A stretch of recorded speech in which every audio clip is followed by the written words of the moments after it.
In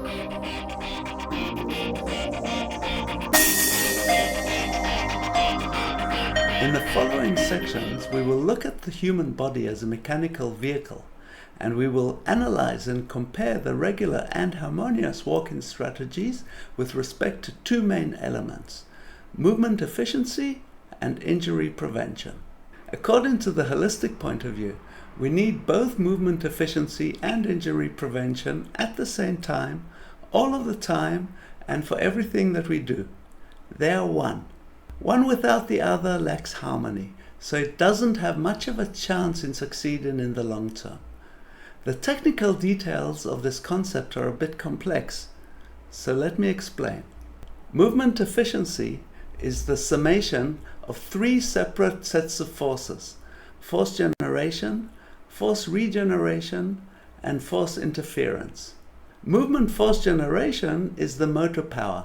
The power of the motor or motors that propel the vehicle forward causes force generation. Movement force regeneration is energy gain, a regeneration system that enhances the forward energy that is created by the forward movement of the body mass itself. For example, in electric cars with a regeneration system, some of the energy created by the forward moving body mass of the car itself can be redirected back into the battery to be used again later for free. When walking harmoniously, the human body creates force regeneration by using clever mechanical systems to directly regenerate the forward movement force back into the movement. We will discuss these mechanisms later in this course when analyzing harmonious walking. Movement force interference is energy loss.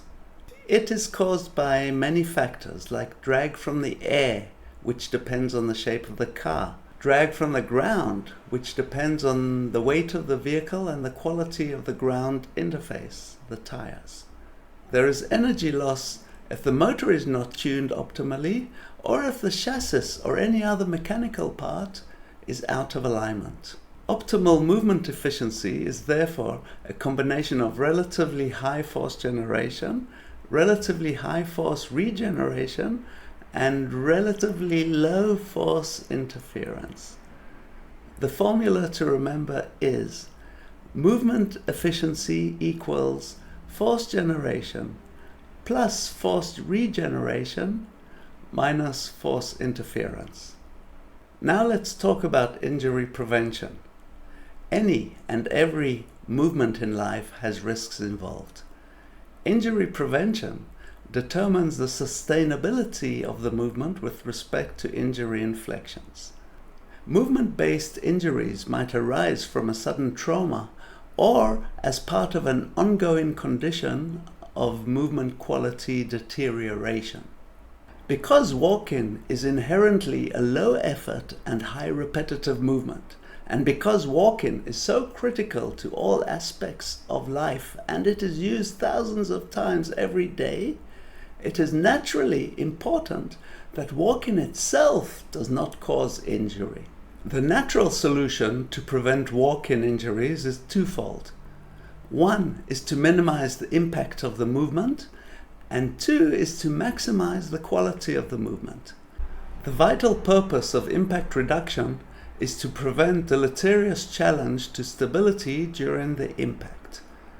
To prevent injury, it is worthwhile for the body to invest energy in impact reduction, and nature provides active measures to reduce deleterious impacts. For example, when a bird lands, it is actually pushing up at the moment of the land.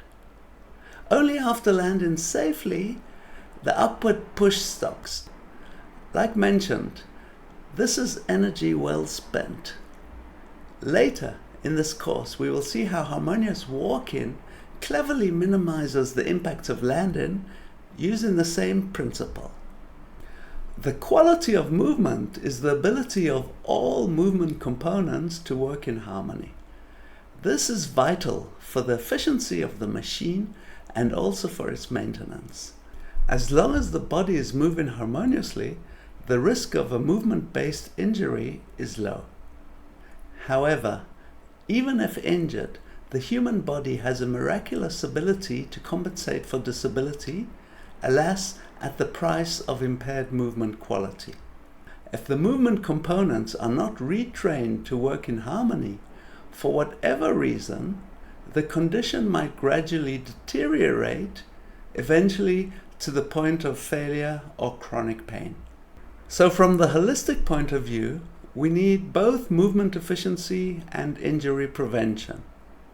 They are actually one.